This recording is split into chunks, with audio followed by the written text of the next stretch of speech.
You like stories? Love them. I got one right here. Okay. Their names are James and Linda Wemple. They live in Pana, Illinois. They're husband and wife. Can you guys hear us okay? Yes. All I know is that you told me like a one-sentence version of your story yesterday, and I said, we need to hear that story, and I was just wondering if you'd go ahead and share it. Okay. It starts out on January 17th of 2015. My husband and two coworkers was coming home from work, and they were hit head-on by a drunk driver going over 100 miles an hour. Oh, my. Man. And anyway, long story short, Jim was trapped, and most of his bones in his body were broken. And at the scene, they acted like Jim was going to die at any moment. Unbeknownst to any of us, God had spoken to him and asked Jim, do you want to come home or do you want to stay with Linda?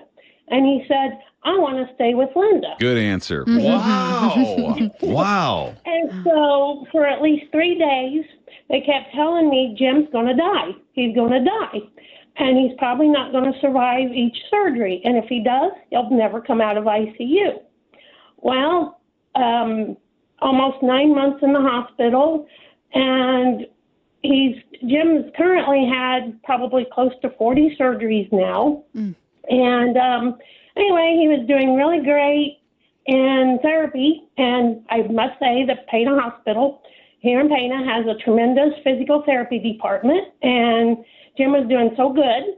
And they said, okay, Jim, you're about ready to start learning how to walk with a cane. And so anyway, it was a great day. We decided to go out for lunch, and we decided to go over to Arthur, Illinois.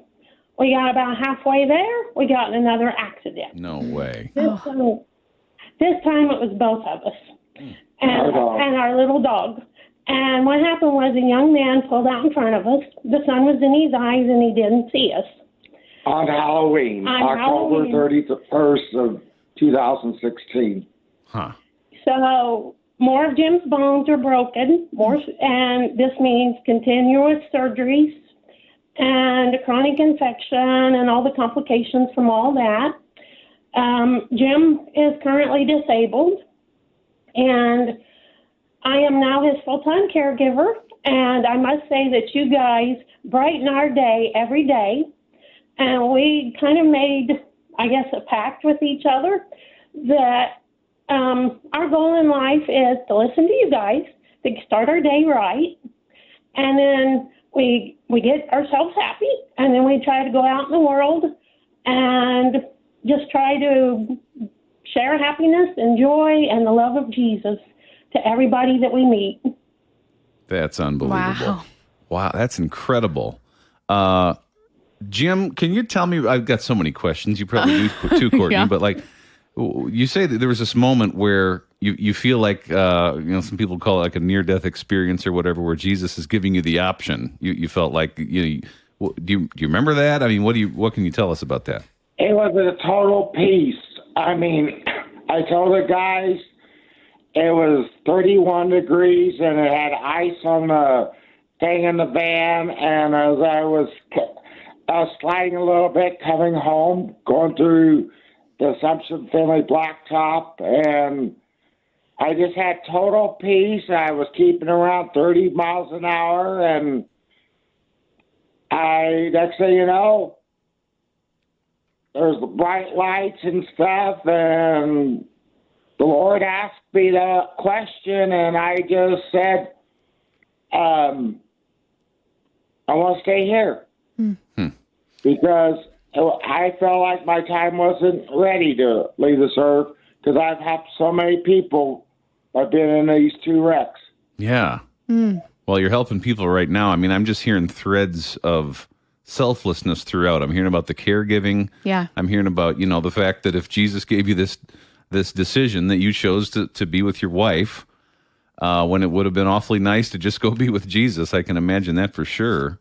What is everyday life like for you right now, James? Oh, we have good days and bad. It depends the weather, like with all the metal I have in my body, and the weather changes and I change. So we just take things one day at a time. We're trying to get a 4-wheel scooter so I can get outside and go down to our local park down the street with our dog and her. And I'd like to get out in the yard and be able to help Linda in the garden and stuff in our backyard. And I mean, we're on disability, and we just, some months, we wonder if we're going to make it. But God is faithful Yeah. throughout. James, what did you do before the accidents? I worked at GSI in Taylorville. I was a line leader. Okay. I was coming home that night with 2 other coworkers. Wow. Wow. I mean, it's just incredible to hear. That's 40 surgeries to come through. That's the other thing. Man. I mean, you seriously sound like God has just done a work in you. And I know obviously your road is still kind of rocky at times, but your faith really comes through clearly here. Yeah. Yeah. And Linda, I guess the last question maybe I would ask is, like, obviously it goes without saying that you have a new perspective on life. And I just wonder what you might say to all the people listening that don't have that exact perspective. They haven't been through life-altering things like this. I mean, what would you just speak to those people right now? Well, actually, several years ago, I had a near-death experience, and I actually went to the gates of heaven, met with Jesus, and he told me 3 times in a row that I have to go back. I have a plan for you. Of course, I kind of argued and said, I don't want to go back. Okay. And he was very patient, and he said, okay, but you have to go back. And finally, the 3rd time, I said, okay, but I don't really want to. And he says, but I will do it.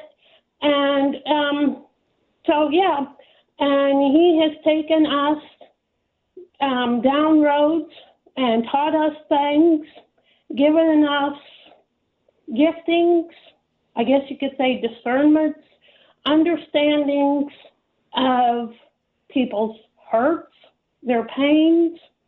He's just opened our eyes and used us in ways, and also taught us things that we never would have learned any other way unless we had gone through this. And like Jim said, it's every day is a struggle on many different fronts, but everybody else is struggling too. And like I said, our goal every morning when we wake up is just to get ourselves happy, and then to try and go spread some joy and love and just show Jesus in everything we do and everything we say. And not that we're perfect by any means. We still flub up.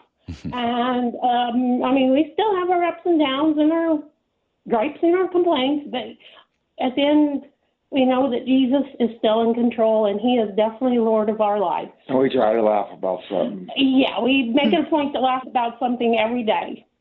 Wow. We get aggravated, but eventually we're like, okay, we'll just make a joke of this. And Have you laughed yet today? It's what is it, 7:17 in the morning? Oh, yeah. Have you? Because if not, I had a joke I would share, but if you've already laughed, I'm not going I'd love to hear it. You want to hear it? I already told it to Court this morning, and she kind of rolled her eyes. So if you don't think it's funny, don't feel any. Okay. So what would you do if you have a son and he eats electrical cords? What do you do? Okay, I have no idea. Okay. Trying to remember the punchline. Oh man. Oh, I remember it. Go ahead and tell it. Well, you ground him, Right. Oh my God. You ground him. and then I don't remember the other part. You ground him, and I wrote it down somewhere. Shoot. You guys Oh. remind me of my mom. My mom would get ready to tell a joke, and she'd be like, okay. Forget it. This is terrible. I shared it for yesterday's joke segment. Oh yeah, you ground him and wait until he conducts himself better. That is so dumb. She's so Yeah, nice, that's though. it. She laughs anyway. Well, if you're just joining us, we're talking to these delightful people, James and Linda Wemple from Pana, Illinois. James was in an accident where he was hit by a drunk driver. He's been through 40 surgeries. He's on disability now. And we're just sitting here laughing with them. And they say they get up, listen to WBGL every day, and try to share Jesus with people. So we love you guys. Merry Christmas, and thanks for giving us this part of your story. Yeah. We have used the coffee mug that you guys sent us. Yes. And we have used the spatula that day as It's she got it. amazing. It's She said amazing. she picked out some good spatulas. I'm glad to hear that. Good. Hope